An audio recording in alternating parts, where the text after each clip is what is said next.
మంచిది. ఈ సమయంలో ఆయా ప్రాంతంలో ఆత్మీయంగా బహుగా వాడబడుతున్న దైవ సేవకులు మరి రెవరెండ్ డాక్టర్ అజయ్ కుమార్ అయ్య గారు మన మధ్యలో ఉన్నారు. వారిని ఆహ్వానిస్తున్నా, ఈ సమయాన్ని వారికి ఇస్తున్నాము. వారు వస్తుంటే మరొకసారి చెప్పడం ఆహ్వానించుకున్నాం. హల్లెలూయా. దేవుని నామానికి స్తోత్రం. హల్లెలూయా. గట్టిగా చెప్దాం. హల్లెలూయా, హల్లెలూయా, హల్లెలూయా, హల్లెలూయా, హల్లెలూయా, హల్లెలూయా, హల్లెలూయా, హల్లెలూయా. గట్టిగా చప్పట్లు కొట్టి దేవుని నామాన్ని మహిమపరచాలి. గంట గట్టి కొట్టలేదు కొట్టాలి. దేవునికి స్తోత్రం. మీ అందరికీ ప్రభువైన యేసుక్రీస్తు వారి శ్రేష్టమైన పరిశుద్ధమైన నామంలో హృదయపూర్వకమైన వందనాలు. అలాగే వేదిక మీద ఉన్నటువంటి దైవజనులకు, మమ్మల్ని ఆహ్వానించినటువంటి స్థానిక సంఘ కాపరి పాస్టర్ తిమోతి గారికి హృదయపూర్వకమైనటువంటి వందనాలు. క్రీస్తునందు ప్రియమైనటువంటి దేవుని బిడ్డలారా, నిజంగా మరి ఈ పరిచర్యలో సేవకులు ఒకరిని ఒకరు పురిగొల్పుకుంటూ సహకరించుకోవడం నిజంగా నాకు చాలా సంతోషాన్ని ఇస్తూ ఉంది. వారి సహవాసమును ప్రభువు బహుగా దీవించునుగాక. గట్టిగా చెప్తాం ఆమేన్, ఆమేన్. దేవుని బిడ్డలను దేవుడు మనకు ఒక సైన్ ఇచ్చాడు, సూచన. లేదంటే మీకు చెప్పాలంటే ఒకరికొకరు వందనములు చేసుకోవాలి. పౌలు తను రాసిన ప్రతి ఉత్తరములో చివరిన వందనములు తెలియచేయడి అనే పదాన్ని తప్పకుండా రాస్తాడు. కాబట్టి దేవుని బిడ్డలు ఒక చోట సమకూర్చబడినప్పుడు లేదా ఎక్కడైనా కనబడినప్పుడు ఒకరికొకరు ఏం చెప్పుకోవాలి? గట్టిగా చెప్పాలా? చెప్పారా మీరు? మీ పక్కన వాళ్ళకి చెప్పారా? ఇప్పుడు చెప్పండి. మీ కుడి వారికి, ఎడమ వారికి, వెనక వారికి, ముందు వారికి అందరికి వందనాలు చెప్పండి. నలుగు దిక్కులో ఉన్నటువంటి మీ పక్కన ఉన్న సహోదరి సహోదరులకు వందనాలు చెప్పారా? వేదిక మీద ఉన్న సేవకులకు చెప్పండి. మీరు చెప్పడం కాదు, వాళ్ళు సేవకులకు చెప్పండి. దేవునికి స్తోత్రం. మర్చిపోకూడదు. మనం ఈ మధ్య మర్చిపోతున్నాం, వందనాలు చెప్పడం మర్చిపోతున్నాం. సహోదరి సహోదరులు కనబడినప్పుడు వందనాలు చెప్పడం మర్చిపోతున్నాం. సేవకులు కనబడినప్పుడు వందనాలు చెప్పడం మర్చిపోతున్నాం. అదేదో తప్పుడు పదమైనట్టు ఫీల్ అయిపోతున్నామా? ఖచ్చితంగా మనము ఒకరికొకరు వందనాలు చెప్పుకోవాలి. దేవునికి స్తోత్రం చెల్లిద్దాం. హల్లెలూయా, హల్లెలూయా.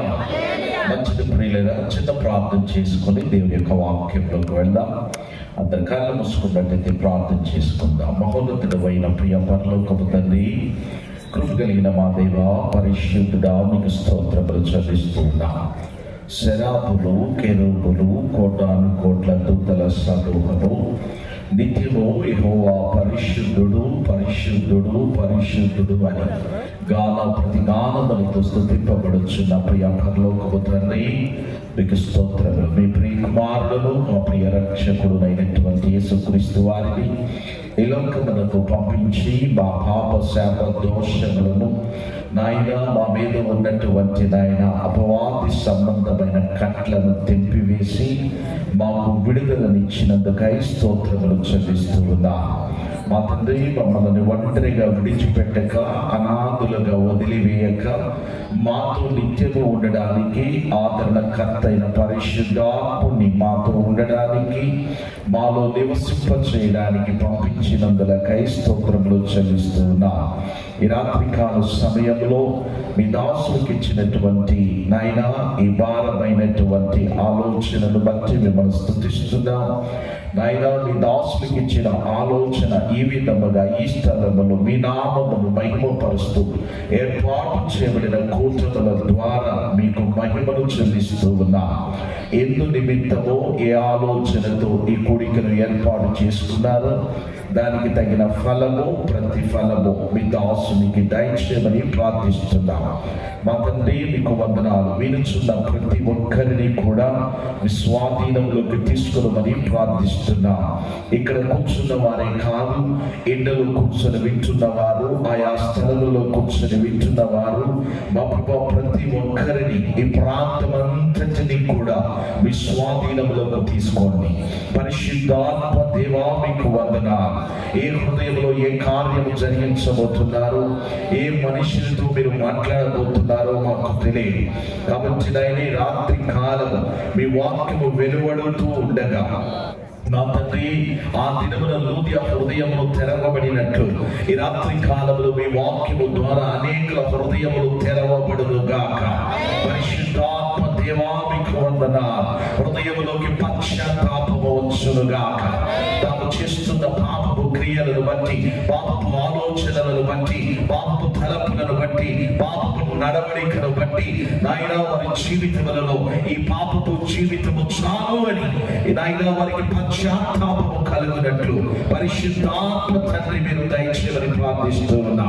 తండ్రి మీకే వందనాలు, స్తోత్రములనైనా బలమైనటువంటి మీ కార్యము ఈ రాత్రి కాలములు ఈ స్థలములు జరిగించమని వేడుకుంటున్నా.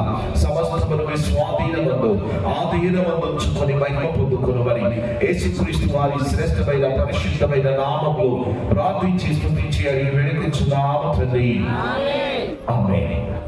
గట్టిగా చెప్తాం ఆమేన్. ఆమేన్. ఆమేన్. మర్చిపోయిన దేవుని బిడ్డలారా, ఈ నూతన సంవత్సరములో 2025వ సంవత్సరము జనవరి నెలలో మరి దైవజనులకు ప్రభు ఇచ్చిన ప్రేరేపణను బట్టి మరి ఈ కూడికలను ఏర్పాటు చేశారు. నేను ప్రభుని ఎంతగానో స్తుతిస్తున్నాను. ఈ ప్రాంతంలో బస్ ఇదే ఫస్ట్ మీటింగ్ ఏమో అంతేనండి. దేవునికి స్తోత్ర. హల్లెలూయా. నేను పాస్టర్ గారు నాకు పాంప్లెట్ పంపించినప్పుడు ఈ టైటిల్ కొత్తగా కనపడింది నాకు. ఏం టైటిల్ చెప్పండి, గట్టి చెప్పాలి. ఎక్కడైనా రకరకాల పండుగలు ఉంటాయి. గుడారాల పండుగని, పెంతెకోస్తు పండుగని, ఏమండి బోర్రల పండుగని, ఇలాంటి పండుగల పేర్లు విన్నాం మనం. మరి ఇదే పండుగ నాకు అర్థం కాలేదు. నేను భాష గారికి ఫోన్ చేసి అడిగాను, భాష గారు ఏమిటి టైటిల్ వేరుగా ఉంది, పశ్చాత్తాప పండుగను పెట్టారు, మరి ఏంటి సంగతి అంటే అయ్యారు పశ్చాత్తాపం గురించి చెప్పాలి మీరు అన్నాడు ఆయన. మీరు పశ్చాత్తాపము అనేది పండుగ అన్నామా? మీకు అనిపిస్తుందా అలాగా? చెప్పండి గట్టిగా. పశ్చాత్తాపం అనేది పండుగేనా? ఒక ప్రశ్న వేసుకుందా. నేను కూడా ఆలోచించాను. నిజమే, భాష గారికి భలే ఆలోచన వచ్చింది. ఇంతవరకు ఎవరు కూడా ఈ పండుగ జరపలేదు. పశ్చాత్తాపము అనేది ఒక మంచి పండుగ. దేవునికి స్తోత్రం చెప్తాం. హల్లెలూయా. పండుగ అంటే అర్థం చెప్తారు ఎవరైనా? పండుగ అంటే ఏంటండి? క్రిస్మస్ పండుగ వచ్చింది, మనకి వెళ్ళిపోయింది. పండుగ అంటే ఏంటి అర్థం చెప్పండి. మీరు ఎవరు క్రిస్మస్ చేసుకోలేదా? చేసుకున్నారు లేదా? పండుగ అంటే ఏంటి? ఒక మాట చెప్పండి. పండుగ అంటే సంతోషం. పండుగ అంటే ఏంటి చెప్పండి, గట్టిగా చెప్పాలి. సంతోషం. పండుగ అంటే ఏం లేదు. భోజనాలు, పిండి వంటలు అంటారా, అవి ఎప్పుడైనా చేసుకోవచ్చు, ఎప్పుడైనా తినవచ్చు. కానీ పండుగ అంటే సంతోషం. ఎక్కడెక్కడ ఉన్న వారందరూ వస్తారు, లేదా మనం వెళ్తాం, అవునా కదా? అదొక సంతోషకరమైనటువంటి రోజు. పశ్చాత్తాప పండుగ అంటే అది కూడా సంతోషమే. ఎవరికి? చెప్పండి గట్టిగా. సంతోషము ఎవరికి? నేను ముగ్గురికి పండుగ చెప్తాను. పశ్చాత్తాప పండుగ అనేది ముగ్గురికి పండుగ. ఒకటి ఎవరికో చెప్పనా?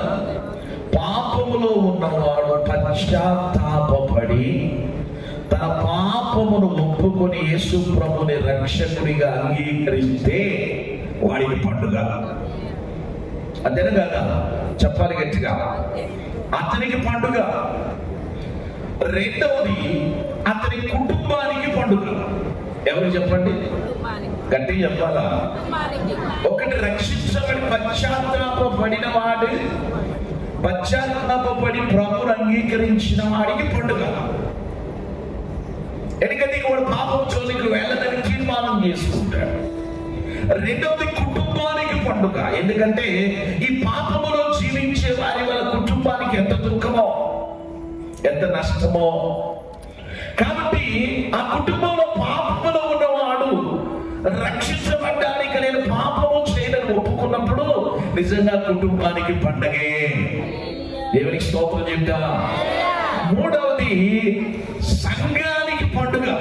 ఎవరు చెప్పండి? గట్టిగా చెప్పాలా? ఒక ఆత్మ సంఘములో చేర్చబడుతుంది అంటే సంఘానికి పండుగ కాదా? గట్టిగా చెప్పాలి. దేవునికి స్తోత్రం. హల్లెలూయా.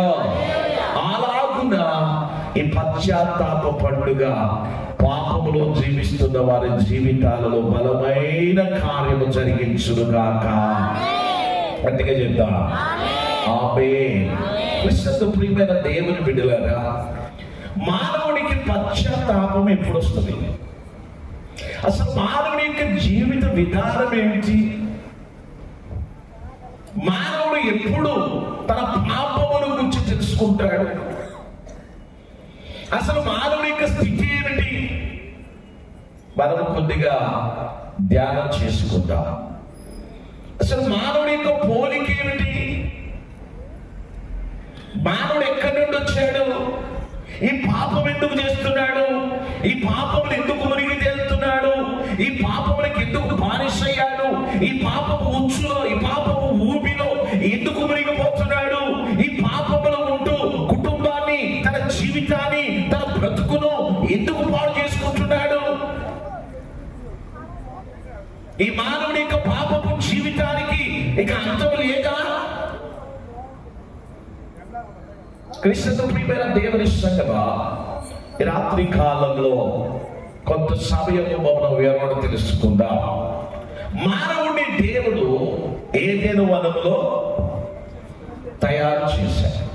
మానవుడు ఎక్కడి నుంచి వచ్చాడండి? అమ్మ చెప్పండి. మానవుడు ఎక్కడి నుండి వచ్చాడు? ఆకాశం నుంచి ఊడి పడలేదు. మానవుడు ఎక్కడి నుండి వచ్చాడు? మానవుడు మట్టి ముద్ద. చెప్పండి, మానవుడు ఎవరు? గట్టి చెప్పాలా? కొండ ఎప్పుడైనా అతిసేపు అంటారు చూసారా మీరు? మీ ఇళ్ళలో మట్టి కొండలు ఉన్నాయా? ఇప్పుడు ఉన్నాయో లేవో తెలియదులే కానీ ఒకప్పుడు ఉండేవి. ఉన్నాయమ్మా? మంచిది, దేవునికి స్తోత్రం. కొండ ఎప్పుడైనా ఎగిరి డ్యాన్స్ చేయడం చూసారా? కొండ దాని అంతటా తెలియచి పోనీ ఆ కొండలోకి బలంగా ఏదైనా వస్తువు వేయండి, ఏమైపోయింది? కొండ పగిలిపోయింది. అంటే కొండ చాలా డెలికేట్ గా ఉంటుంది, దాన్ని జాగ్రత్తగా వాడుకోవాలి. ఆ కొండ కొంచెం పగిలిన అది పనికిరానిదిగా తీసి పక్కన పడేస్తాం. కొండ ఎలాంటిదో మానవుడు కూడా అలాంటి వాడు. కొండ మట్టి నుండి తయారు చేయబడుతుంది, మానవుడు కూడా మట్టి నుండే తయారు చేయబడ్డాడు. అయితే కొండకి ఏమి లేదంటే దానికి ప్రాణం లేదు, దానికి జీవం లేదు, దానికి ఆయుష్కాలం లేదు, దానికి సంతోషం లేదు, సమాధానం లేదు, దానికి దేవుడితో సహవాసము లేదు. అది మట్టి పాత్ర అంతే, వాడుకుంటూ పక్కన పెడతాం. కానీ దేవుడు ఈ సృష్టిలో శ్రద్ధ పెట్టి ఆలోచించి చక్కగా తయారు చేసింది ఎవరిని అంటే ఒక మానవుడిని. దేవుని స్తోత్రం చెప్తామా? హల్లెలూయా. మనం ఆది కాండంలో చూస్తే కలుగునుగాక అంటే అన్నీ కలిగాయి, కానీ మానవుడిని మాత్రము కలుగునుగాక అని అనలేదు. మానవుడిని దేవుడు తయారు చేశాడు.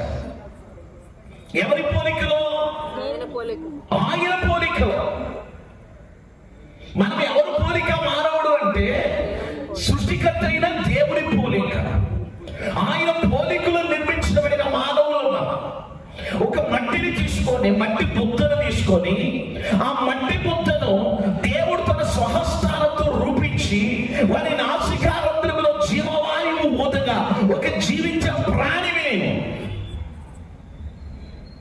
అంతేనే కదండి.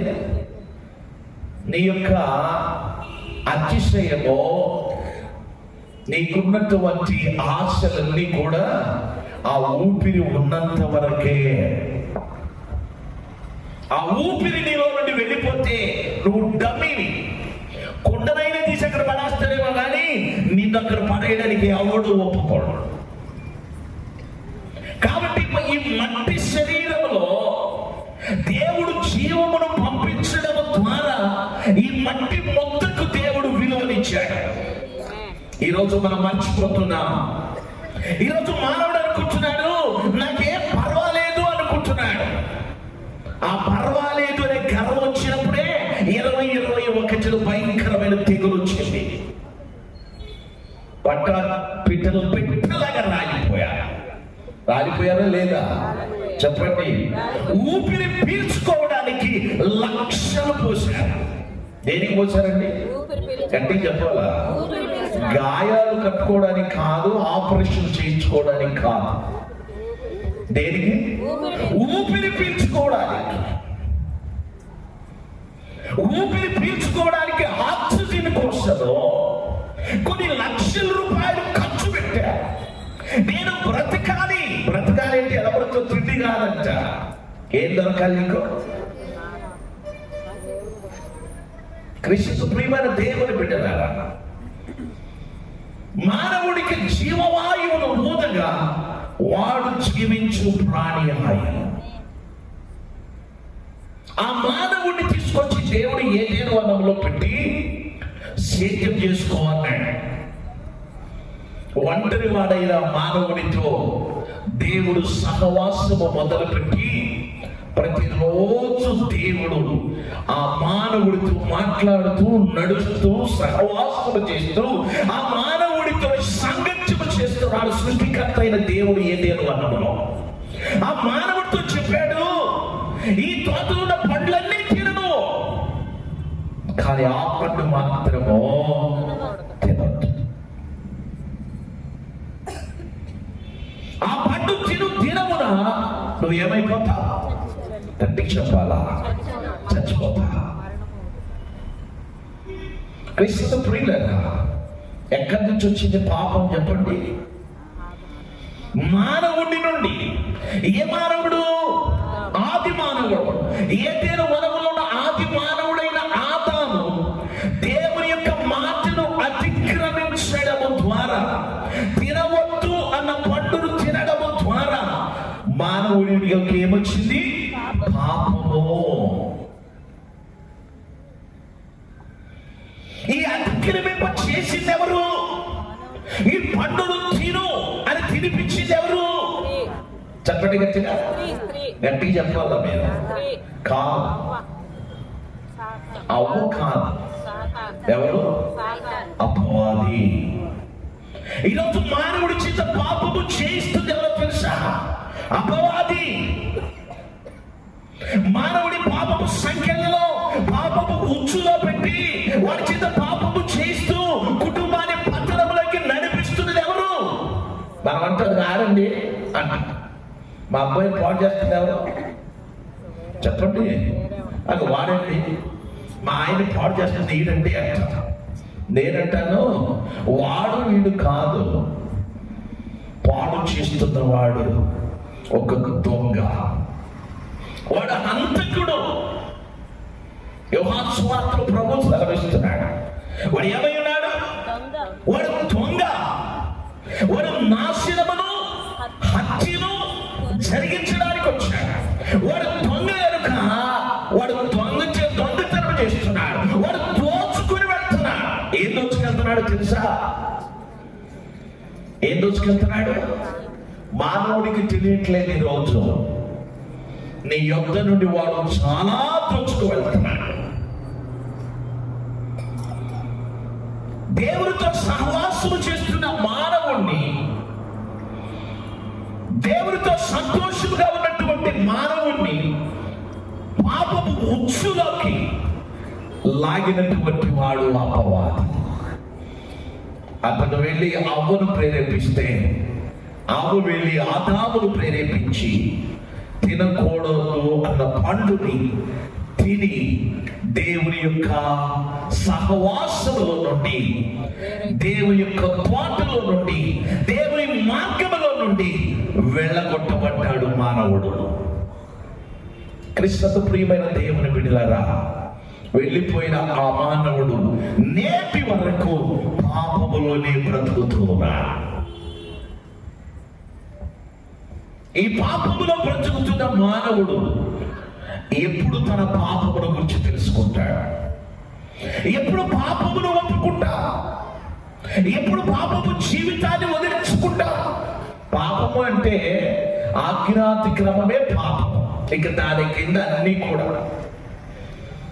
దాని కింద లోకంలో ఉన్నటువంటి పాపపు ఇచ్చలన్నీ దాని కిందకే, పాపపు అలవాట్లన్నీ కూడా దాని కిందకే.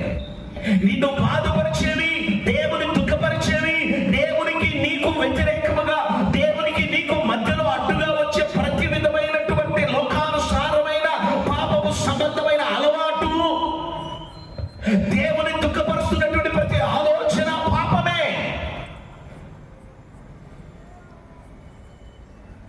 కాబట్టి క్రీస్తు ప్రియులగా ఆ పాపము నుంచి విడుదల ఇవ్వడానికి, ఆ పాపపు ఉచ్చు నుండి విడుదల ఇవ్వడానికే ప్రభువైన యేసుక్రీస్తు వారి లోకములకు వచ్చాడు. దేవునికి స్తోత్రం చెప్తారా? హల్లెలూయా. ఈ పాపము ఈ రోజు మానవుల్లో రకరకాల వెర్రితనాలు వేస్తుంది. పాపం ఏం చేస్తుంది చెప్పండి? మనిషికి అతిశయాన్ని తీసుకొస్తుంది.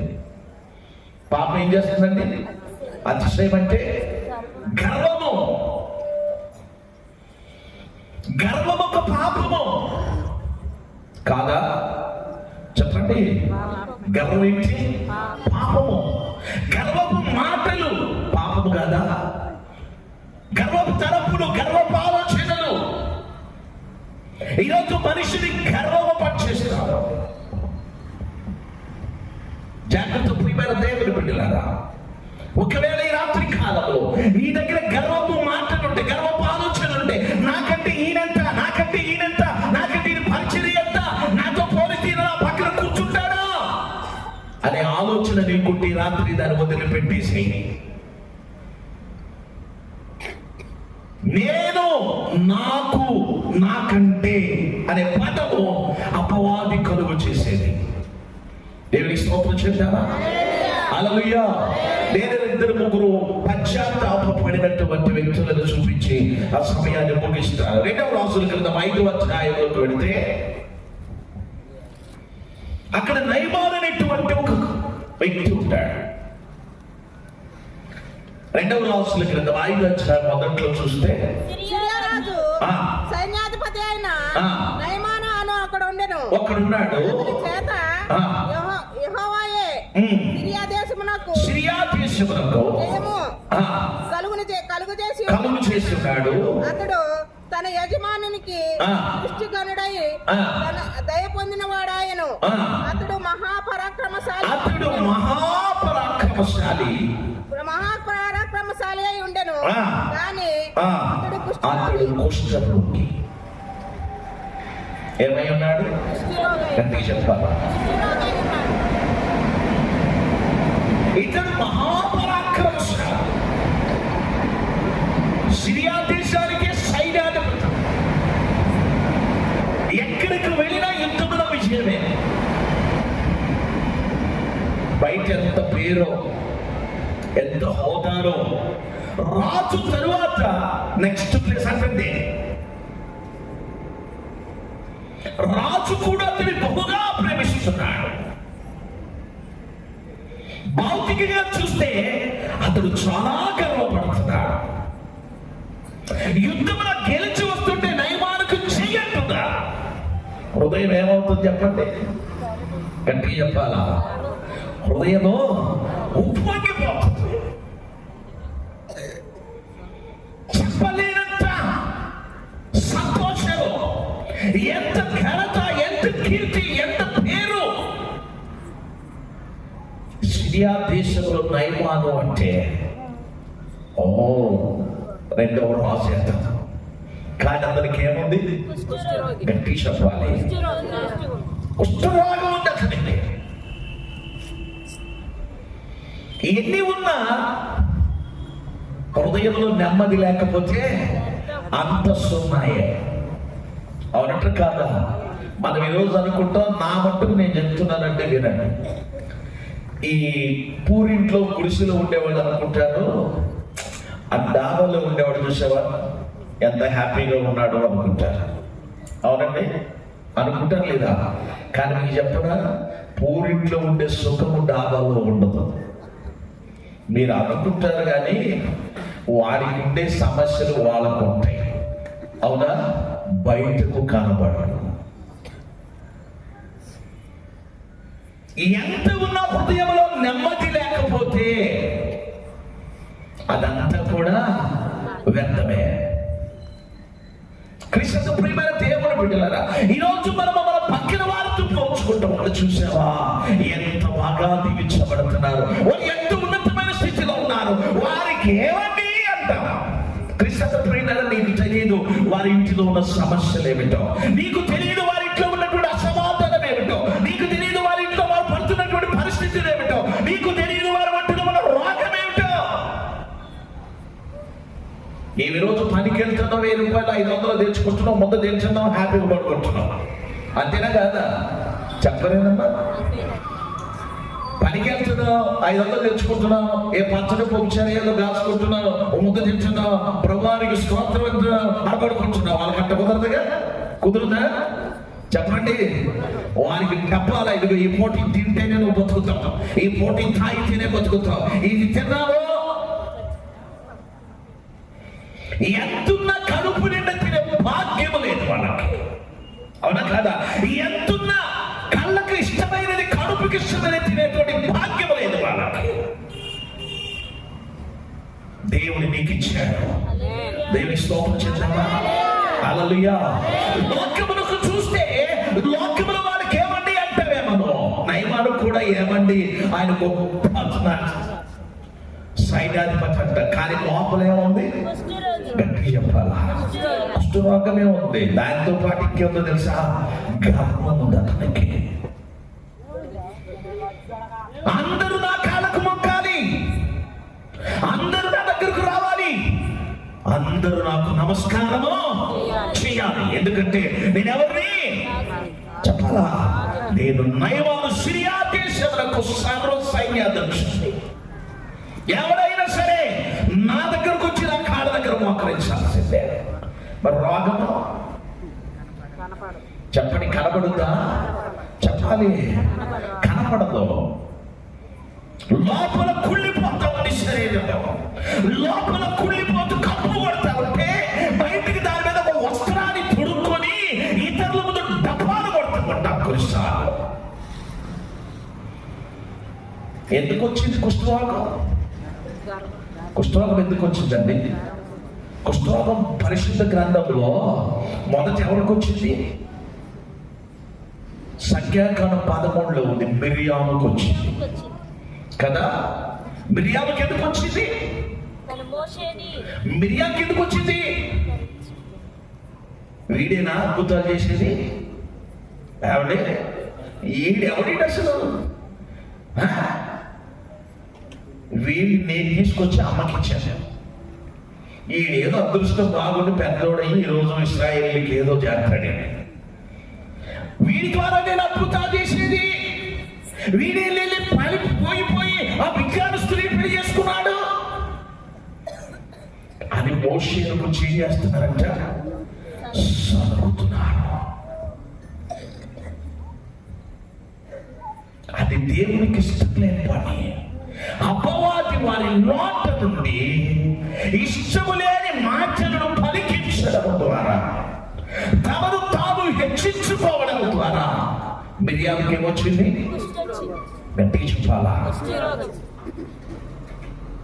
క్రీస్తు ప్రియమైన దేవుని బిడ్డలారా, పాపము వలన వచ్చేటువంటి ఒక రోగం ఏమిటంటే కుష్ఠరోగము. పాపం వల్ల చాలా రోగాలు ఉన్నాయి లోకంలో.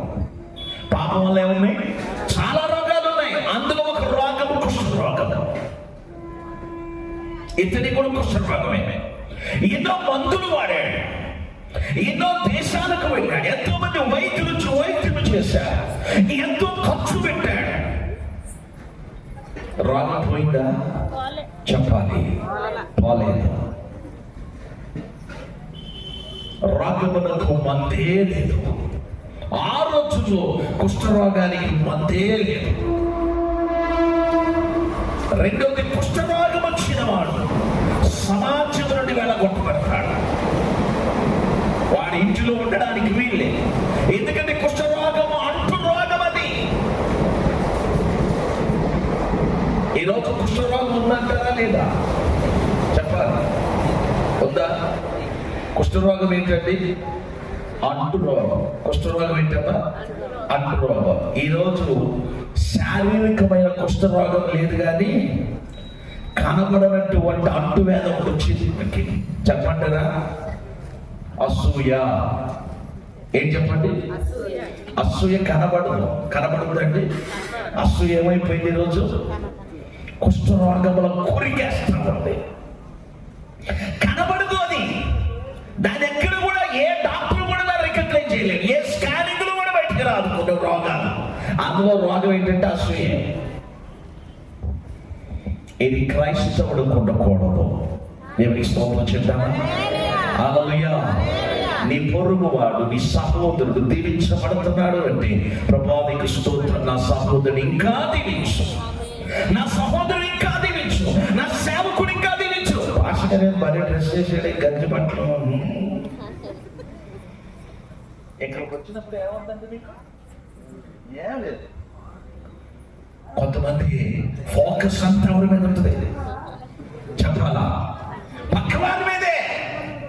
కొంతమంది ఫోకస్ ఎక్కడ ఉంటే చెప్పండి? పక్కవారి మీదే, వెనుకున్న వారి మీద, స్టేజ్ మీద కూర్చునే వారి మీద. నీ కళ్ళ దృష్టి మారాలి రాత్రి యేసు నామములో. దేవునికి స్తోత్రం చెప్తామా? నీ పక్కన వారిని దీవించిన వాడే నిన్ను కూడా దీవిస్తాడు. నీ స్టేజిని ఎదురు స్టేజ్ మీద కూర్చున్న వాడిని దీవించిన వాడే రేపు నిన్ను కూడా దీవిస్తాడు. నువ్వు నమ్మితే దేవుని కార్యము చూస్తావు. దేవుని స్తోత్రం చెప్తామా? హల్లెలూయా. ప్రియులారా, రోగం ఎక్కువైపోతుంది. ఇతని మీద దేవుని కన్ను దృష్టి కనుక ఇజ్రాయేల్ దేశంలో ఒక చిన్న దానిని పంపించాడు దేవుడు. ఆ చిన్నది ఒక దైవజనుడి గురించి సాక్ష్యం ఇస్తుంది. ఏమో తెలుసా? నా యజమానుడు షోమ్రోనులో ఉంటే, షోమ్రోనులో ఆ దైవజనుడి దగ్గరకు వెళితే ఇతనికి రోగము నయమైపోతుంది. దేవునికి స్తోత్రం చెప్తారా? హల్లెలూయా. ఇశ్రాయేలు చిన్నది షోమ్రోనులో ఉన్నటువంటి ప్రవక్తను గురించి పరాయి దేశంలో తన యజమానుడైన అన్యుని దగ్గర సాక్ష్యం చెప్తా ఉంది. ఏమి స్తోత్రం చెప్పండి. నువ్వు ఎప్పుడైనా సాక్ష్యం చెప్పావమ్మా? సాక్ష్యాలు ఎక్కడ చెప్తున్నారా? దేవుడు మన సంఘములో చేస్తున్న కార్యములుగా, మన సంఘ కాపురం ద్వారా పరిశుద్ధ ఆత్మ దేవుడు చేస్తున్న కార్యములను కానీ నువ్వు ఎక్కడైనా సాక్ష్యం చెప్తున్నావా? క్రీస్తుతో ప్రియమైన దేవుని బిడ్డలారా, ఈ చిన్నది ఎక్కడికి వెళ్ళింది? సిరియాకు వెళ్ళి తన యజమానుడి ఎదుట నిలబడి చెప్తుంది, అయ్యా నువ్వు మా దేశానికి వెళ్ళు, అమ్మా అయ్యగారు మా దేశానికి పంపించండి. అక్కడికి దైవజనుడున్నాడు, అతడు తప్పకుండా స్వస్థపరుస్తాడు. దేవునికి స్తోత్రం చెప్తావా? హల్లెలూయా. అంత సర్వ సైన్యాధిపతి ఎదుట నిలబడి చెప్పడం ఎవరికైనా దమ్ము ఉంటుందండి? మీకు చెప్పండి. ఎవడి చేత కాదు. కానీ ఆ చిన్న బిడ్డను దేవుడు ఆ స్థలంలో నిలిపాడు. దేవునికి స్తోత్రం చెప్తాను. హల్లెలూయా. గుర్తుపెట్టుకోండి, నీ ద్వారా ఒక ఆత్మ రక్షించబడాలి, నీ ద్వారా ఒక మనిషి మార్చబడాలి అంటే నీకు చదువు ఉందా లేదని దేవుడు గమనించడు. నీవు అందంగా ఉన్నావా లేదని దేవుడు గమనించడు. నువ్వు చిన్నపిల్లవా, వృద్ధురాలవా, నడి వయసురాలవా, యవనస్తురాలవా అని దేవుడు గమనించడు. దేవుడి కను దృష్టి నీ మీద ఉంటే ఒక మనిషిని ఆయన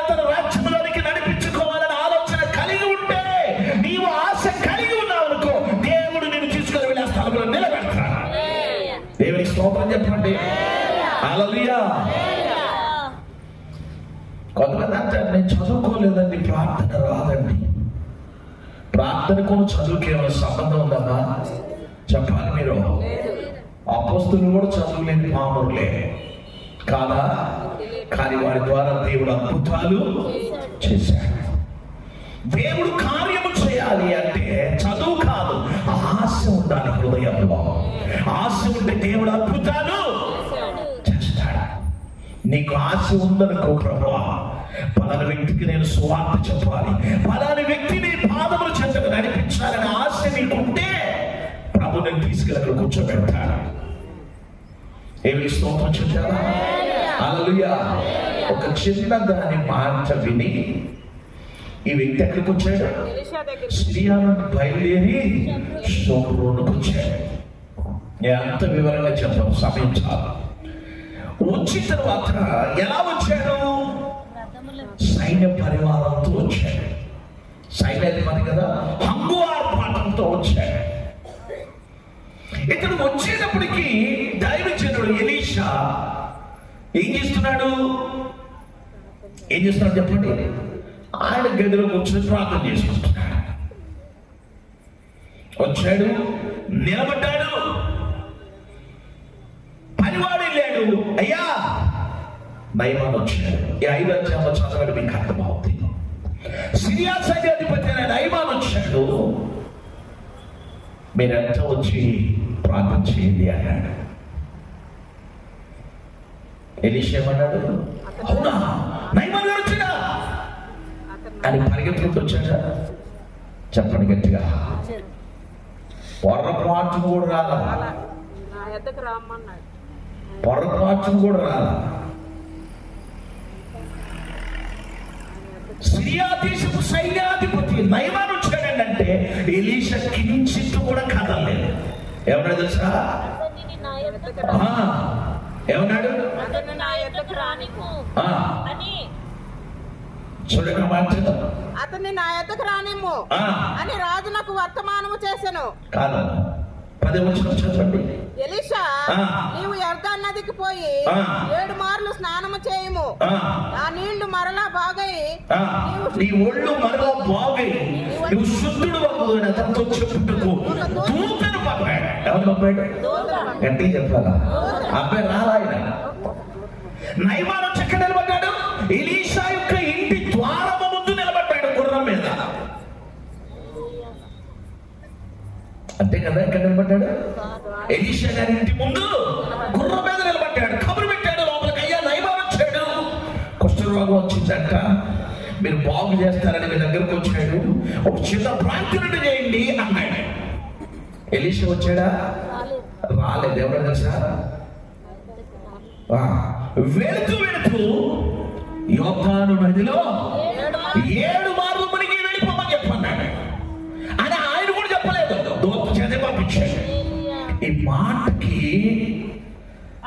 ఎంత కోపమో! ఈ మాటకి చెప్పండి గట్టిగా. ఈరోజు సేవకులు పాపము విడిచిపెట్టరా నాయనంటే ఎంత కోపమో కదండి? అవునా కాదా? పాగుడు విడిచిపెట్టండి కోపం, ప్యాకెట్ను విడిచిపెట్టండి కోపం, దుష్ట సాంగత్యమును విడిచిపెట్టమంటే కోపం, ఆ పాపము మార్గమును విడిచిపెట్టమంటే కోపం, పాపమును వదిలి నిత్య జీవములకు రమ్మంటే కోపం కాదండి? ఆ మాటకి ఎంత కోపమో! ఏం చెప్పాడు సేవకుడు? ఏం చెప్పాడు? 7 మార్లు మునిగి వెళ్ళిపో అన్నాడు. తప్పేమన్నా ఇందులో? చెప్పండి గట్టిగా, గట్టిగా చెప్పాలి.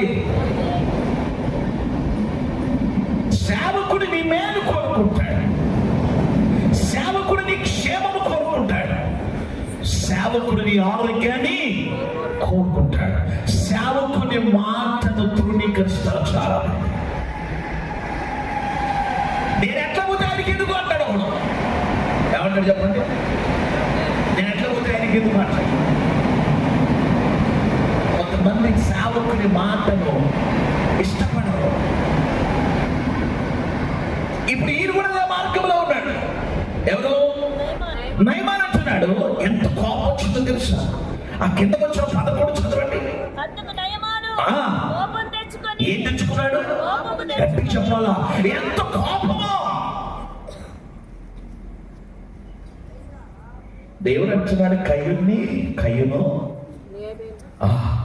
ఏంటి అంత కోపం నీకు? కోపము నిన్ను ఏలుబడి చేస్తుంది. కోపం ఏం చేస్తుంది? గట్టి చెప్పాలా? ఏలుబడి చేస్తుంది. కొంతమంది కోపం ఎంత ఉంటుందో ముక్కు మీదే ఉంటుంది. కోపము చెప్పండి గట్టిగా, ముక్కు మీదే ఉంటుంది. మా చర్చిలో కాయమంది ముందు కూర్చుంటుంది, పుస్తకం తీసుకున్నాడు.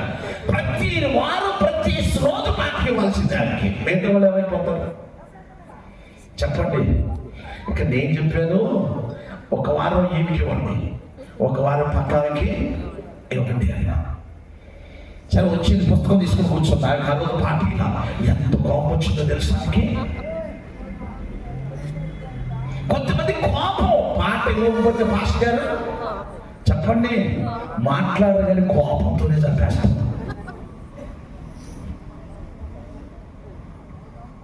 క్రీస్తు ప్రియుల కోపము ఏలుబడి చేయడం. దేవుని బిడ్డలకు కోపం ఉండకూడదు. దేవునికి స్తోత్రం చెప్తామా? హల్లెలూయా. అందుకంటే తన కోపమే తన శత్రువు. బెంగళూరులో సంఘటన జరిగా. సాఫ్ట్వేర్ ఇంజనీర్ ఇంటికి వచ్చాడంట. వినండి జాగ్రత్తగా. ఇంటికి వచ్చి స్నానం చేశాడంట. ఏముండేవే అన్నాడంట. ఏముండేవే అన్నాడంట. ఏమండి పప్పు చేశాను అందంట. నేను చికెన్ చేయమనలా. ఆవిడంతా నాకు వెళ్ళే సమయం దొరకలేదు, పోనీ ఎవరైనా పంపిద్దామంటే ఎవరు కనబడలేదు, ఈ పూటకి సర్దుకోండి నేను చేస్తానంట. నేను చెప్పిందండి నువ్వు చేసిందే అని ఇద్దరు ఒకరికొకరు గొడవ పడ్డారు. కోపం తారాస్థాయికి వెళ్ళిపోయింది. అక్కడ కత్తి ఉంది, తీసుకొని కసా కసా కసా పొడి చేసేదా.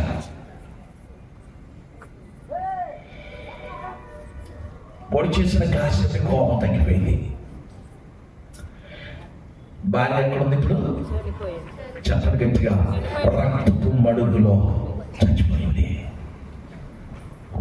ఇప్పుడు వస్తుందా భార్య? చెప్పాలి గట్టిగా. కృష్ణకు ప్రియమైన దేవుని బిడ్డలారా, కోపం ఒక భయంకరమైన పాపము. జాగ్రత్త. కోపము పడదు.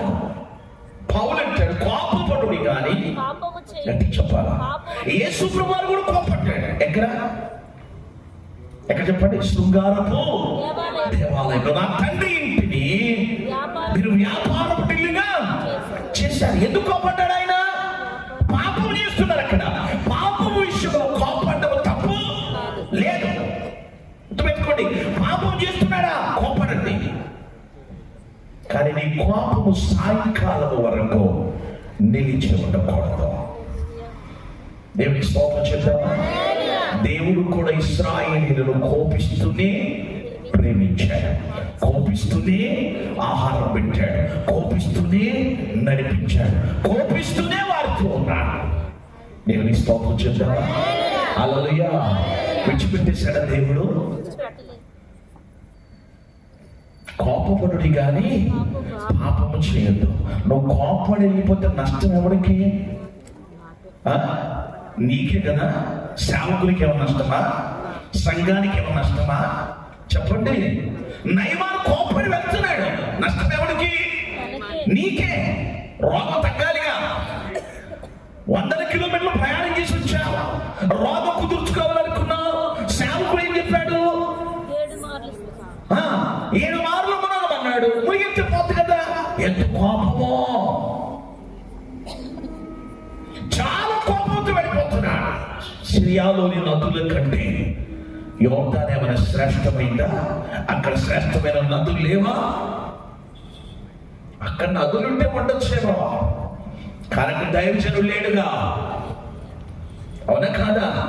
అక్కడ నదులుంటి ఉండొచ్చేమో, అక్కడ దేవుని యొక్క వాక్యము లేదుగా. పనివాడు అంటున్నాడు, అయ్యా అతను ఏం చెప్పాడు?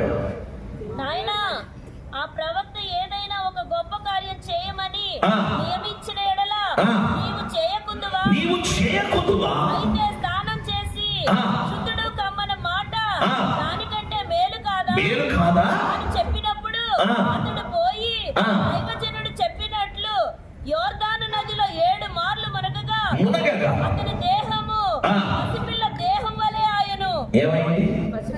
గట్టి చెప్పాలా? దేవునికి స్తోత్రం. హల్లెలూయా. పనివాడు ఏం చెప్పాడు? అయ్యా ఆయన విడి ఏదైనా గొప్ప కార్యం చేయమంటే నువ్వు చేయవా? చేస్తావా లేదా? దానికంటే గొప్పది కాదా? ఆయన ఏం చెప్పాడు? ఏం చేయమన్నాడు? 7 సార్లు నదిలో మునగమన్నాడు. మునిగితే పోదా అని చెప్పగానే కోపం ఏమైపోయింది? చెప్పగట్టుగా దేవుని స్తోత్రం చెప్తావా? హల్లెలూయా. కొన్నిసార్లు కోపం మనకు కొంతమంది రేపుతా ఉంటారు. ఏం చేస్తా ఉంటారు? చెప్పండి గట్టిగా. ఏంటంటే నువ్వు సైన్యాధిపతి ఉండి అక్కడికి వస్తే కనీసం ఆయన నీకు చేయి మీద పెట్టి ప్రార్థన చేయలేదు, తల మీద పెట్టి ఈత ఆయన దగ్గరికి వచ్చి అసలు ఆయన దగ్గరికి ఏంటి మనం వెళ్ళేది అంటాడు. కొంతమంది ఏం చేస్తారు? కోపంలో ఉన్నామని ఇంకొంచెం చెప్పండి గట్టిగా. కోపంలో ఉన్నవాడు రెచ్చగొట్టేవాడు ఎక్కువ, దారి తప్పేవాడిని ఇంకొంచెం దారి తప్పించేవాడు ఎక్కువ. ఇలాంటి వాళ్ళు ఉండాలి. ఎలాంటి చెప్పండి? కోపపడిన వాడిని సమాధానపరిచేవాడు ఉండాలి. దేవుని స్తోత్రం చెప్తారా? హల్లెలూయా. సమాధానపరిచాడు అబ్బాయివాడు. యోర్దాను నదిలోకి వెళ్ళి మునిగాడు, కుష్ఠరోగం పోయింది. దేవుని స్తోత్రం చెప్తారా? హల్లెలూయా. ఇప్పుడు మరలా తిరిగి ఎలీషా దగ్గరకు వచ్చాడు. ఎలా వస్తాడు చదవండి. ఇప్పుడు అతని ముందర నిలిచి చిత్తగించుము ఏమంటున్నాడు? ఎవరి ముందర? అప్పుడు ఎలీషా బయటికి రాలా. ఇప్పుడు ఎలీషా బయటకు వచ్చాడు.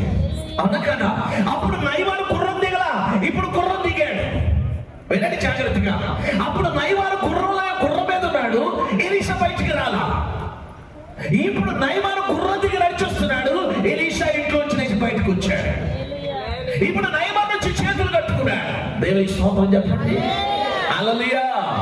హల్లెలూయా. ఎందుకు చేతులు కట్టుకున్నాడు చెప్పండి? తనకున్న సమస్తమైన గర్వము, తన హృదయంలో ఉన్న పాపము సమస్తము కూడా కొట్టుకుపోయింది.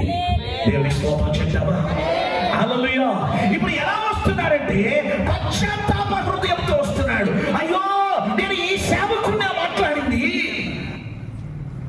ఎంత గర్వం ఉంది నాకు, ఎంత హెచ్చుకుంది నాకు, ఎంత తొందరపడి మాట్లాడాను, ఇంత గొప్ప దైవజనుడి నేను మాట్లాడాను. అయ్యో మాట ద్వారానే ఇంత స్వస్థత వచ్చింది నాకు.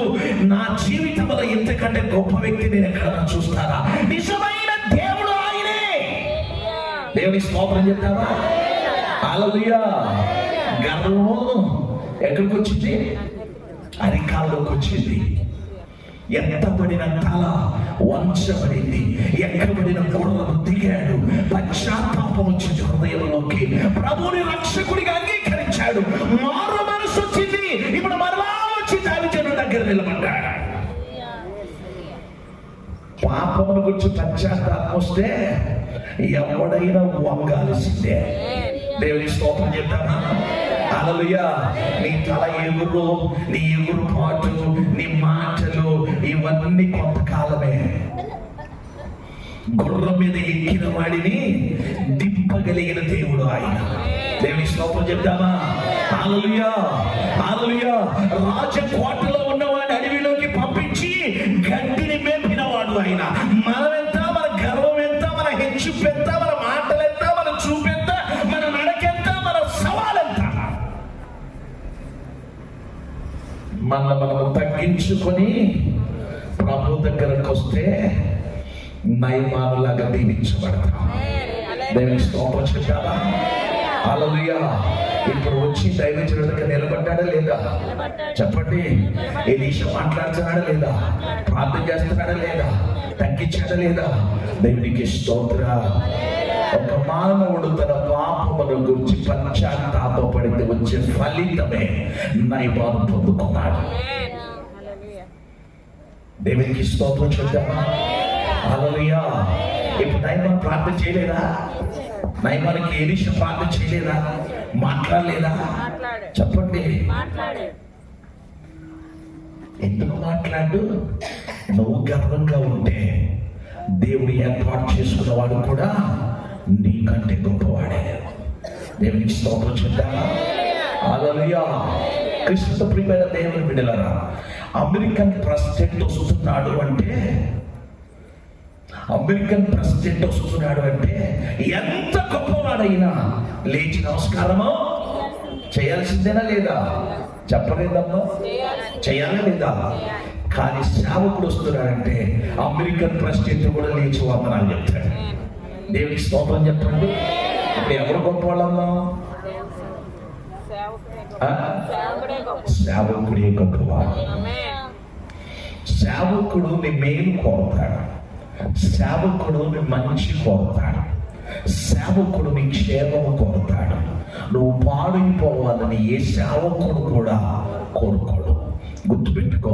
ఒకవేళ సేవకుని మాట నీకు కఠినముగా అనిపించవచ్చేమో, సేవకుని మాట నీకు దుఃఖాన్ని అనిపించవచ్చేమో, సేవకుని మాట నిన్ను గాయపరచవచ్చునేమో, కానీ అది నీ మేలుకే. నువ్వు గ్రహిస్తే నీ జీవితంలో దేవుని యొక్క ఆనందాన్ని చూస్తావు. ఇప్పుడు నయమాను ఎలా అయ్యాడో తెలుసా? గర్వించిన హృదయంతో వచ్చిన నయమాను తగ్గించుకొని మారు మనస్సు పొంది యేసు ప్రభుని అంగీకరించి యేసు ప్రభుని రక్షకుడిగా చేర్చుకొని ఒక మార్పు చెందిన నయమానుగా తిరిగి తన దేశానికి వెళ్ళిపోయాడు. దేవుని స్తోత్రం చెప్తామా? గొప్ప కార్యము కాదా? చెప్పండి, గొప్ప కార్యము కాదా? ఒక చిన్నదిచ్చిన సాక్ష్యమును బట్టి అంత పేరున్న వ్యక్తి ప్రభువుని అంగీకరించాడే. ఈరోజు మనము కూడా ప్రభువునకు సాక్షులముగా ఉండాలి. దేవునికి స్తోత్రం చెప్తామా? హల్లెలూయా, హల్లెలూయా. కాబట్టి క్రీస్తుతో ప్రియమైన దేవుని బిడ్డ, ఈరోజు ఒకవేళనేమో ఈ పరిసర ప్రాంతముల నుండి వాక్యం వింటున్నావేమో, నీ తల్లి చెప్పే మాట, నీ తండ్రి చెప్పే మాట, నీ భార్య చెప్పే మాట, నీ భర్త చెప్పే మాట, నీ బిడ్డలు చెప్పే మాట, నీ తల్లిదండ్రులు చెప్పే మాట, నీ సేవకుడు చెప్పే మాట నీకు ఎగతాళి అనిపించొచ్చేమో. జాగ్రత్త. నీ జీవితము బుడగ వంటిది. నీ జీవితము బుడగ వంటిది. అది ఎప్పుడు పగిలిపోతుందో అప్పటికి కూడా గుర్తుపెట్టుకో. సమయం ఉండగానే నీ పాపముల నుంచి పశ్చాత్తాపడు. ఈ పండగ ఏర్పాటు చేసింది ఆయన కోసం కాదు, నీ కోసమే. నేను స్తోత్రం చేద్దామా? హల్లెలూయా. రెండవ వ్యక్తిని చూద్దాం రండి. రెండవ వ్యక్తి లూకా సువార్త 19వ అధ్యాయంలో పుట్టి చెక్కయ్య ఉంటాడు. ఎవరుంటారు చెప్పండి? గట్టి చెప్పాలా? అతని గురించి మీకు చాలా సార్లు వింటుంటారు, చాలా మంది సేవకులు చెప్తుంటారు, మీకు బాగా తెలుసు. అతని స్థితి ఏమిటి? భౌతికంగా ఎంతో ఉంది అతనికి కదండి. భౌతికంగా ఎంతో ఉంది. ట్యాక్స్ కలెక్టర్ అతను, ఎంతో సంపాదించాడు. భౌతికంగా బోల్డ్ ఉంది అతనికి, కానీ హృదయంలో ఏం లేదు. చెప్పండి గట్టిగా. నెమ్మది లేదు, సమాధానము లేదు, సంతోషము లేదు. క్రీస్తు ప్రియులారా, ఈరోజు మానవుడు డబ్బే అనుకుంటున్నాడు. డబ్బే జీవితం. డబ్బు జీవితము కాదండి. డబ్బు జీవితము కాదు. కొన్నిసార్లు నీ డబ్బు కూడా నిన్ను వెనక్కి తీసుకురాలేదు. మీకు తెలుసు, గడిచిన వారంలో అమెరికా దేశంలోని లాస్ ఏంజల్స్లో జరిగిందో గొప్ప గొప్ప సినిమా యాక్టర్ల ఇళ్ళన్నీ కూడా కాలిపోయాయి. ఒక్కొక్కరి ఇల్లు వచ్చి కోట్ల రూపాయలు. ఈరోజు వాళ్ళ పరిస్థితి ఏంటో తెలుసా? రోడ్డు మీద దిక్కులేని వారుగా పడుకుంటున్నారు. ధనమే ముఖ్యమా? చెప్పండి. ధనం ముఖ్యం కాదు, ప్రభువే ముఖ్యమా? ప్రభువును కలిగి ఉంటే ఈ లోకంలో సమస్తమును నువ్వు కలిగి ఉన్నట్టే. దేవునికి స్తోత్రం చెప్తా. ప్రభువు లేకుండా నువ్వు ఏమి కలిగి ఉన్నా అది నీ జీవితంలో నీకు సంతోషమును తీసుకురాదు. క్రీస్తుతో ప్రియమైన దేవుని బిడ్డలారా, ఇక్కడ ఈ వ్యక్తికి అన్నీ ఉన్నాయి, కానీ హృదయంలో ఏం లేదు, సంతోషం లేదు, నెమ్మది లేదు. తాను పాపము చేశాడు, అతనికి అర్థమైపోతుంది. ప్రజలందరూ వెలివేశారు, ఎవరు చేర్చుకోవడం లేదు, అతన్ని ఎవరు రానివ్వడం లేదు, ఎవరు మాట్లాడటం లేదు. అటువంటి పరిస్థితుల్లో ఈ మనిషి ఇంటికి ఎవరైనా చెప్పండి, దేవునికి స్తోత్రం చెప్తా. ఎరికోలో ఎన్నో ఇళ్ళున్నాయి, ఎరికోలో ఎంతో మంది ధనవంతులు ఉన్నారు, ఎరికో పట్టణంలో ప్రభువును వెంబడించిన వారు చాలా మంది ఉన్నారు. అవునా కదా? ఎరికోలోనే గుడ్డి పట్టిమయ్య రక్షించబడింది కాదా? ఆ పట్టణంలో గొప్ప జన సమూహము ఆయనను వెంబడిస్తుంది. ఆ పట్టణంలో చాలా మంది ఉన్నారు, వారి ఎవరికి ప్రభు వెళ్ళలేదు. ఎవరింటికి వెళ్ళాడు? చెప్పండి గట్టిగా. పాపములో ఉన్న ఈ మనిషి ఇంటికే వెళ్ళాడు. దేవునికి స్తోత్రం చెప్తారా? హల్లెలూయా. క్రీస్తుతో ప్రియమైన దేవుని బిడ్డలారా, యేసు వారు వెళ్ళటం మాత్రమే కాదు, జక్కయ్యతో మాట్లాడాడు. యేసు ప్రభువుని ఇంటికి తీసుకువెళ్ళినాక జక్కయ్యలో ఎంత మార్పు వచ్చిందో తెలుసా? దేవునికి స్తోత్రం చెప్తావా? హల్లెలూయా. జక్కయ్య ఇంటికి యేసు ప్రభువు వారు వెళ్ళకపోతే అతనికి మార్పు వచ్చేది కాదు. ఎప్పుడు మార్పు వచ్చింది? ప్రభు అతనితో మాట్లాడినాక, అతని ఇంటికి వెళ్ళినాక అతనిలోకి ఏమొచ్చింది? మార్పు. ఆ మార్పు ఎలా వచ్చిందంటే, ప్రభుత్వ ప్రభువా, నేను ఎవరి యొక్కనైనా అన్యాయముగా తీసుకుంటే ఎంత ఇస్తాను చెప్పండి? గట్టి చెప్పాలా? రూపాయికి 4 రూపాయలు ఇస్తాను. దేవుని స్తోత్రం. ఇదిగో జక్కయ్య నా దగ్గర 1000 రూపాయలు తీసుకున్నానండి అన్యాయంగాని, ఎవరైనా వచ్చిందని అడిగితే వారికి 4000 ఇచ్చి పంపిస్తానయ్యా. దేవునికి స్తోత్రం చెప్తావా? హల్లెలూయా. ఏంటి మారు మనసు అంటే? మారు మనసు అంటే ఏంటి? పశ్చాత్తాపం అంటే ఏంటి? నువ్వు చేసిన పాపమును గురించి ఆలోచిస్తా ఉంటా, కుమ్మిరిపోతా ఉంటా. అనవసరంగా ఈయన తిట్టానే, అనవసరంగా ఆయన కొట్టానే, అనవసరంగా వాడిని బాధ పెట్టానే, అనవసరంగా గాయపరిచానే, నేను ఈ పని చేయకుండా ఉండాల్సింది. మా అమ్మను అనవసరంగా తిట్టానే, మా అమ్మ నా కొరకు ఎంత కష్టపడింది, మా నాన్నని ఎంత భయంకరంగా తిట్టాను, మా నాన్న కొరకు ఎంత కష్టపడ్డాడు, మా నాన్న తిట్టుకుని ఉండాల్సింది. అది పశ్చాత్తాపం. కోపం మీదంట పాపంలో ఉన్నప్పుడు ఏదంటే అంట, ఏదంటే చేస్తా. కానీ పాపము విడిచిపెట్టేటప్పుడు పశ్చాత్తాపంతో చూసావా, అది గొప్పది. దేవునికి స్తోత్రం చేద్దామా? హల్లెలూయా. ఆ పశ్చాత్తాపము రావడానికే ఈ వాక్యం వినిపిస్తున్నాడు ఇక్కడ దేవుడు. దేవునికి స్తోత్రం చేద్దామా? హల్లెలూయా. ఒకవేళ 2025లో నీ జీవితంలో గొప్ప విడుదలయ్యే సంవత్సరమేమో. దేవునికి స్తోత్రం చేద్దామా? హల్లెలూయా. ఒకవేళ దేవుని సంవత్సరంలో నీ జీవితంలో ఒక బలమైన కార్యము చేయబోతున్నాడేమో. నమ్మాల్సిందే మనము. ఏది కూడా దేవుని చిత్తం లేకుండా ఏది కూడా జరగదండి. దేవుని స్తోత్రం చేద్దాం. హల్లెలూయా.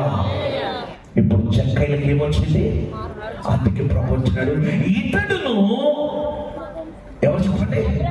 ఇతడు అబ్రహాము కుమారుడే, నేను ఇంటికి రక్షణ. దేవుని స్తోత్రం చెప్తావా? హల్లెలూయా.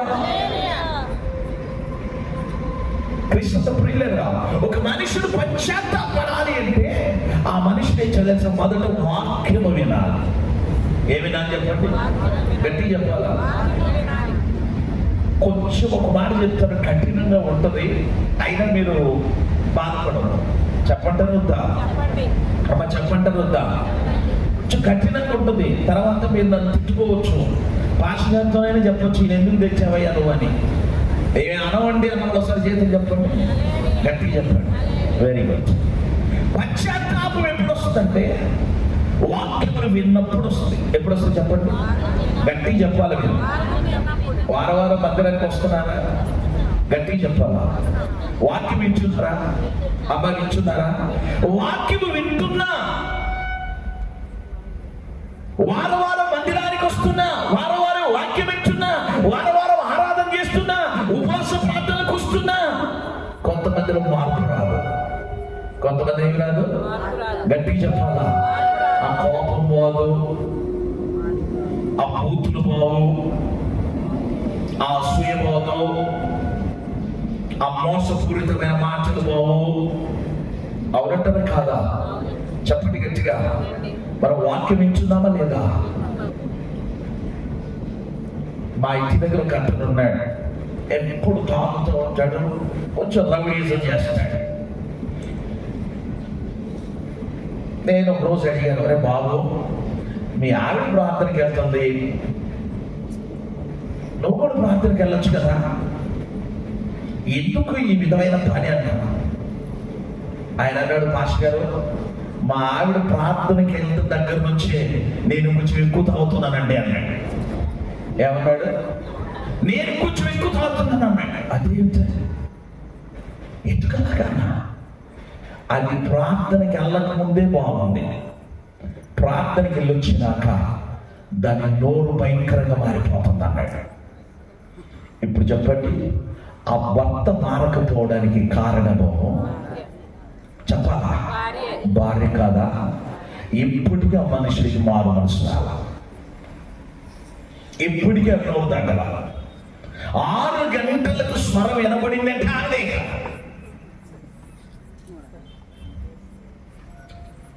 మరలా వారం వారం మందిరానికి వెళ్తాం, వారం వారం వాక్యం వింటాం. ఆ వాక్యం ఎండిపోతుందో ఈ మనిషిలో మాత్రం పశ్చాత్తాపం రావట్లా, మారు మనసు రావట్లా.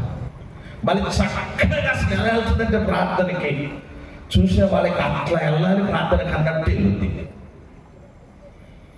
మారు మనసు ఎప్పుడు వస్తుంది? పశ్చాత్తాపం ఎప్పుడు వస్తుంది చెప్పండి? వాక్యం విన్నప్పుడు కదా. అవునా కదా? యేసు ప్రభువు మాట్లాడుతూ ఉన్నప్పుడు జకర్యాలోకి ఏమొచ్చు? జక్కయ్యలోకి. గట్టి చెప్పాలా? దేవునికి స్తోత్రం. హల్లెలూయా. దేవుని దైవజనుడు వాక్యము వింటుండగా ఆ వాక్యములకు మనం చెవిని అప్పగించాలా. అప్పగించినప్పుడు ఆ వాక్యము నీలో ఉన్న లోపమును సరిచేస్తుంది. వాక్యం ఎందుకంటే మనలో ఉన్న లోపమును సరిచేస్తుంది. ఎక్కడ పడిపోయామో లేపుద్ది, ఎక్కడ తప్పిపోయామో సరి చేస్తుంది. మార్గము తొలగిపోయామో మళ్ళీ మార్గంలోకి తీసుకొచ్చి నిలబెట్టడానికి వాక్యం. వాక్యం వినకపోతే పశ్చాత్తాపం ఎక్కడి నుంచి వస్తుంది? వాక్యము వినాలి. దేవునికి స్తోత్రం చెప్పండి. హల్లెలూయా. ఇప్పుడు ఇతడు గురించి ప్రభు అంటున్నాడు, ఇతడు అబ్రహాము కుమారుడే. మారు మనసు రాలేదా? చెప్పండి గట్టిగా. దేవునికి స్తోత్రం. హల్లెలూయా. క్రీస్తుకు ప్రియమైన దేవుని బిడ్డలారా, మారు మనసు తీసుకొచ్చేది ఎవరో తెలుసా? చూడండి, యోహాను సువార్తలో ఒక మాటను చదువుదాం. యోహాను సువార్త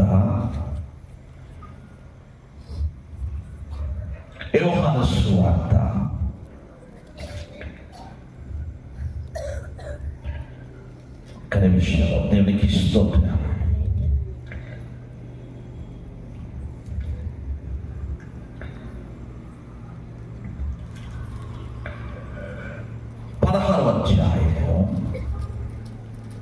యోహాను సువార్త 16వ అధ్యాయము 8వ వచనం చదవండి.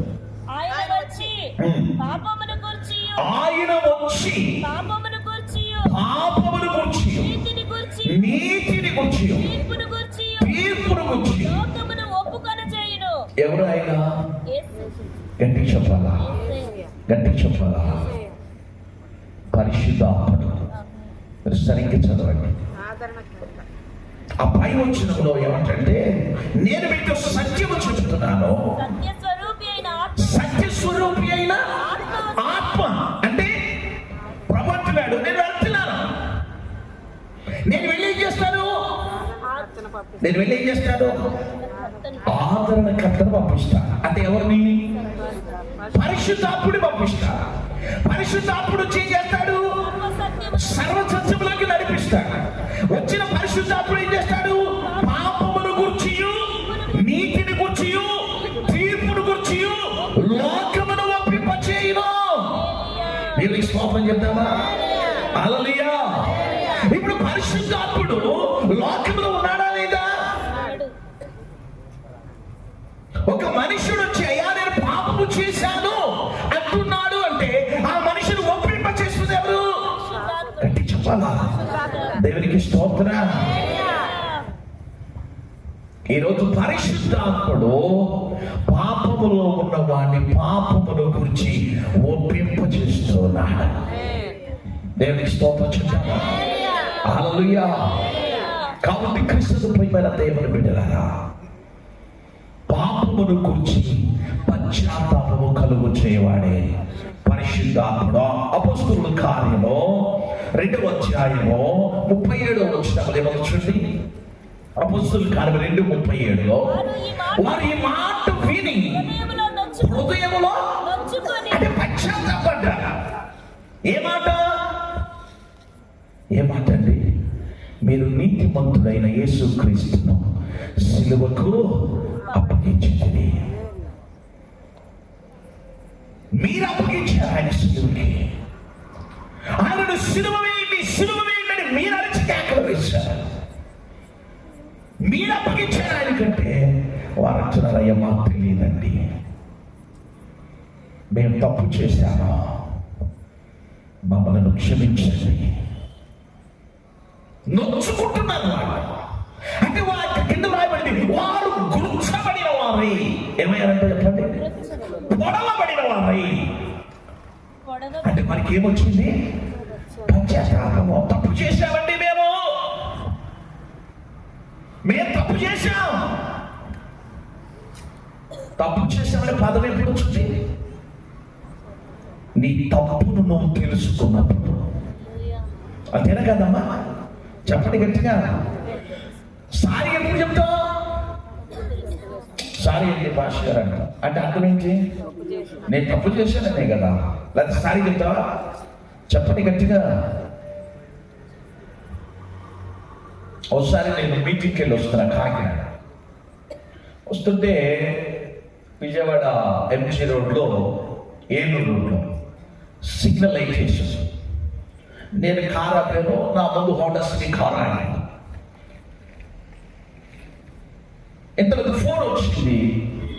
ఫోన్లో మాట్లాడుతూ ఉన్నాను. నా కారు మెల్లగా వెళ్ళి ఆ హోండా సిటీ కారు గుద్దింది. వెనక సొట్టబడింది. ఆయన సీరియస్గా దిగి వచ్చాడు. ఆయన వచ్చి చూశాడు.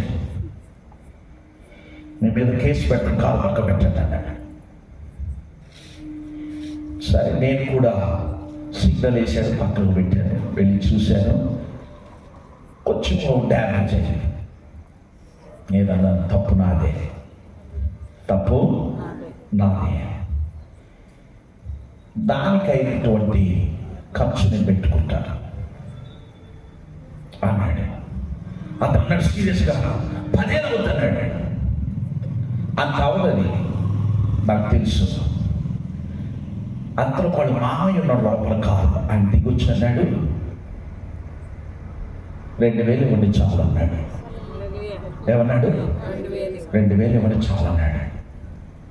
నేను వెంటనే జేబులోంచి తీసి 2,000 ఇచ్చి అతని దగ్గరికి వెళ్ళి చెప్పాను, సారీ తప్పు నాదే. అప్పుడు ఆయన అన్నాడు, దాన్ని ఏముందులేండి, తప్పు ఎవరిదైనా ఎప్పుడైనా జరగవచ్చు, ఇందులో మీదేముంది అన్నాడు. దేవుని స్తోత్రం చెప్తామా? నేను అతనికి సారీ చెప్పాలా లేదా? ఎందుకని? తప్పు చేసి నేను తప్పు చేశాను కనుక. సారీ ఎప్పుడు చెప్తాం? తప్పు చేసినాం. చెప్పండి. తప్పు చేసినాం. మమ్మీ సారీ అంట. ఎందుకు చెప్తావు సారీ? నువ్వు కరెక్ట్ ఉంటే సారీ చెప్పావా? చెప్తావా? చెప్పావా? డాడీ సారీ అంట. ఎందుకు చెప్తావా? తప్పు చేశాను కనుక. కానీ యేసు ప్రభుకి సారీ అనకూడదు. యేసు ప్రభుకి సారీ అనకూడదు.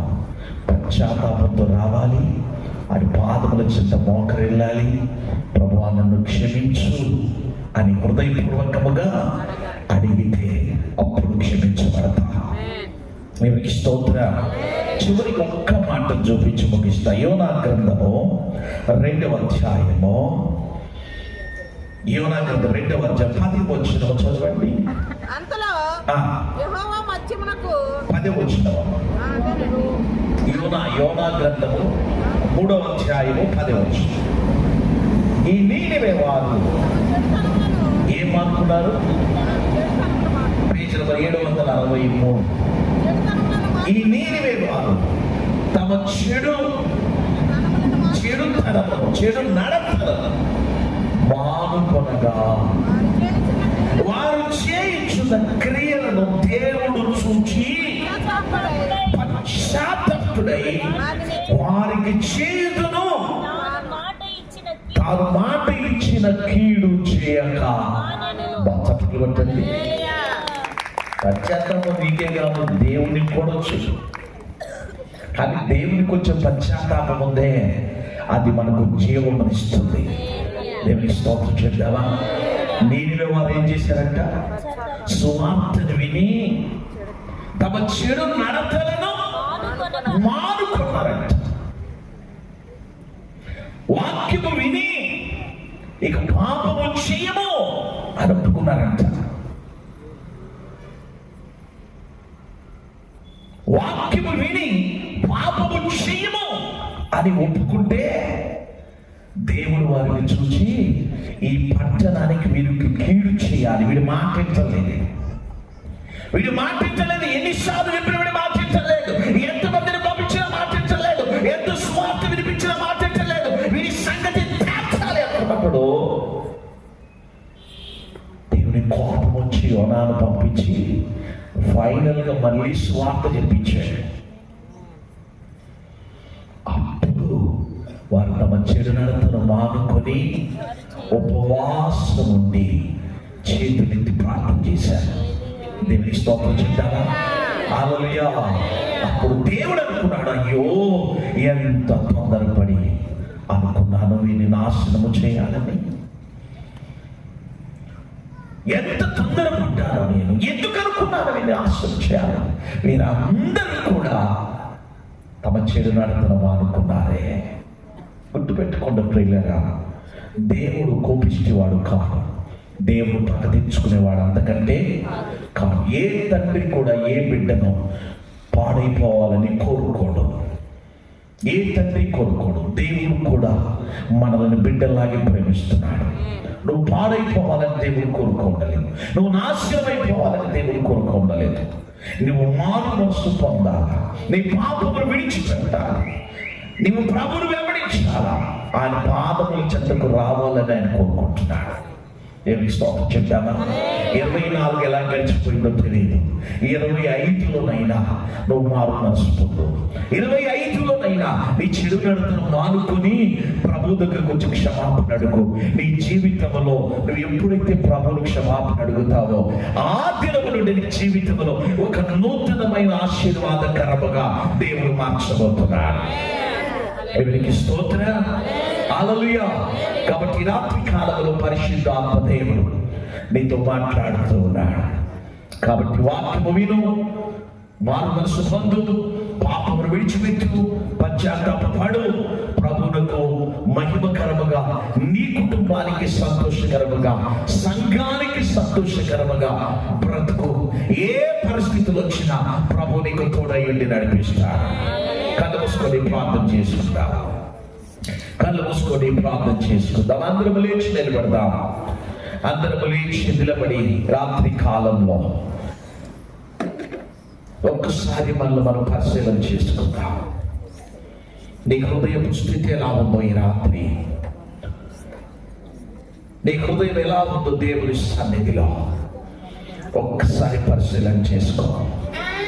ఇది ఎవరి కోసమో కాదు, నీ కోసమే. నీ కోసమే ఈ పండుగ. నీ కుటుంబానికి పండుగ ఇవ్వాలని, నీ జీవితంలో పండుగ వాతావరణం తీసుకురావాలని దేవుడు ఆశ కలిగి తన సేవకుని ప్రేరేపించి ఏర్పాటు చేయబడిన పండుగ ఇది. సంతోషంతో ఉంటావా? అలాగే దుఃఖంలో ఉంటావా? పాపములోనే బ్రతుకుతావా? మారు మనసు పొంది ప్రభువును వెంబడిస్తావా? ఒక్కసారి బహుశా రేపు అనేటువంటి రోజు మనకుందో లేదో మనకు తెలియదు. వచ్చే సంవత్సరం మనం ఉంటామో లేదో మనకు తెలియదు. పరిస్థితులు ఎలా మారిపోతున్నాయో, అపవాది ఎలా పనిచేయబోతున్నాడు, అపవాది కుటుంబాలకి ఏ పరిస్థితులు తీసుకురాబోతున్నాడు. సమయం ఉండగానే సద్వినియోగం చేసుకున్నాడు. వాక్యం సెలవిస్తుంది, సమయమును పోనివ్వద్దు. క్రీస్తుతో ప్రియమైన దేవుని బిడ్డ, ఈ రాత్రి ప్రభు దగ్గర క్షమాపణలు, పశ్చాత్తాపపడు, ప్రభు పాదములు పడు. ప్రభు నిన్ను క్షమిస్తాడు, నీకు జీవం ఇస్తాడు, నూతనమైనటువంటి మార్గములు ఉంటాడు. ప్రభు నీకు నిత్య జీవం ఇస్తాడు. ఈ లోకములో నీ యాత్రను ముగించగానే నిత్యత్వములకు వెళ్ళిపోతావు. అది అవసరమని మూడాల ముచ్చట కోసం పాపం లోకంలో పరిగెడుతూ, పాపం ఇచ్చాలను శరీరంతో నెరవేర్చుకుంటూ, పాపం బ్రతుకుతూ అనేకులకు అసహ్యకరముగా జీవిస్తావా? బ్రతుకు మార్చుకుని అనేకులకు దీవెనకరముగా సంతోషకరముగా ఉంటావా? ఈ రాత్రి నిర్ణయం తీసుకో. ఇంకా 2 రాత్రులు ఈ మధ్య ఉన్నాయి. ఇంకా పరిశుద్ధాత్మ దేవుడు ఇద్దరు దైవజనులు నిలబెట్టి ఇంకా మాట్లాడబోతున్నాడు. వాక్యం విను. చివరిలో ఒక నిర్ణయం తీసుకొని ప్రభువును వెంబడిస్తానని తీర్మానం చేసుకో.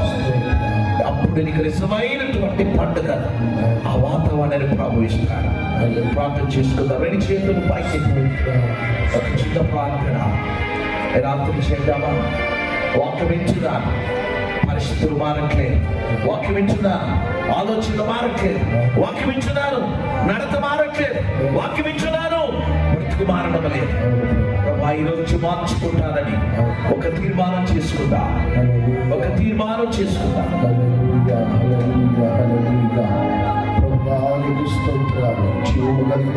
జీవాధిపతి స్తుతులు స్తోత్రాలు వందనాలు చెల్లిస్తున్నాం ప్రభా. ప్రతి ఒక్కరికి పశ్చాత్తాపము దయచే. మన మధ్యలో ఉన్న ప్రశాంత్ గారి నుంచి ప్రార్థన చేస్తాను. హల్లెలూయా, హల్లెలూయా, హల్లెలూయా, హల్లెలూయా. ప్రభా నీకు వందనాలు. పరిశుద్ధుడా, ప్రేమ కలిగిన తండ్రి, యేసయ్యాని బంగారు పాదాలకు వందనాలు. ఈ రాత్రి కాల సమయం నా తండ్రి, ఈ పాదాల దగ్గర చేరి నాయన నాయన తండ్రి, మీ దాసులు, మీ ప్రియులు నాయన తండ్రి, అయ్యా లేఖనాల ద్వారా మాట్లాడిన మాటలు బట్టి వందనాలు, స్తోత్రాలు చెల్లిస్తున్నాం, ప్రార్థిస్తున్నాం నాయన. మన వాక్యం మన జీవితాలలో భద్రపరచుకోవడానికి కృపను దయచేయండి తండ్రి. ప్రార్థిస్తున్నాము నాయన తండ్రి, మా హృదయాలకు నాయన పశ్చాత్తాపం దయచేయమని అడుగుతున్నాము ప్రభా. అయ్యా నాయన తండ్రి ప్రభా, అయ్యా నాయన నయమాను అయ్యా తన జీవితంలో ఉన్న నాయన తండ్రి ప్రభా, అయ్యా నాయన గర్వాన్ని నాయన అయ్యా తొలగించుకొని ప్రభా పశ్చాత్తాపడ్డాడు. అలాగే నాయన చక్కయ్య నాయన తండ్రి ప్రభా, అయ్యా నాయన తండ్రి నినివే పట్టణస్థులు నాయన అపోస్తలుల కార్యములో నాయన తండ్రి ప్రభా, అయ్యా పేతురు ప్రసంగమైన ప్రభా, అనేక మంది హృదయాలు నాయన పశ్చాత్తాపడి అనేక మంది ప్రభా అయ్యా పశ్చాత్తాపడి నాయన విడుదల పొందారు నాయన తండ్రి. అయ్యా జ్ఞాపకం చేసుకొని ఈ ప్రాంతంలో ఉంటున్న వీళ్ళందరికీ కూడా విడుదల దయచేయమని అడుగుతున్నాం, రక్షణ దయచేయమని అడుగుతున్నాం. అయ్యా మీ సేవకులు నాయన మరి ఎందు నిమిత్తము నాయన అయ్యా ఈ కూడికలను ప్రభా, ఈ పండగలను ఏర్పాటు చేస్తున్నాడు ప్రభా. మీకు తెలుసు నాయన, బిడ్డల జ్ఞాపకం చేసుకోమని అడుగుచున్నాం. వాక్యమును ఆయన అందించిన దైవ సేవకులు మీరు జ్ఞాపకం చేసుకోండి, బలపరచండి నాయన. అయ్యా నాయన, అయ్యా ఆరోగ్యమును కృపను నాయన దైవ సేవకులు మీకు దయచేయమని అడుగుచున్నాము నాయన. అయ్యా అంతేకాదు నాయన తండ్రి ప్రభా, అయ్యా నాయన తండ్రి ప్రభా, ఇక్కడ నాయన తండ్రి ఏర్పాటు చేసిన మరి కూడికలను బట్టి నాయన సేవకులను బట్టి కూడా ప్రార్థిస్తున్నాము నాయన. జ్ఞాపకం చేసుకోమని అడుగుచున్నాం. వచ్చిన నాయన వీళ్ళందరినీ కూడా జ్ఞాపకం చేసుకోండి, బలపరచండి నాయన. అయ్యా ఈ మొదటి రోజు నాయన ప్రభా జయప్రదముగా నాయన ఈ కూడికను ప్రభా నడిపించినందుకు వందనాలు, మీకు స్తోత్రాలు ప్రభా.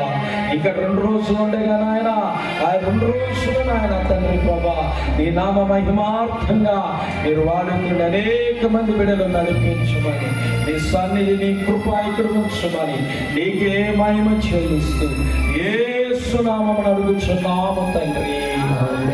ఆమేన్. అందరూ కూర్చున్నాం.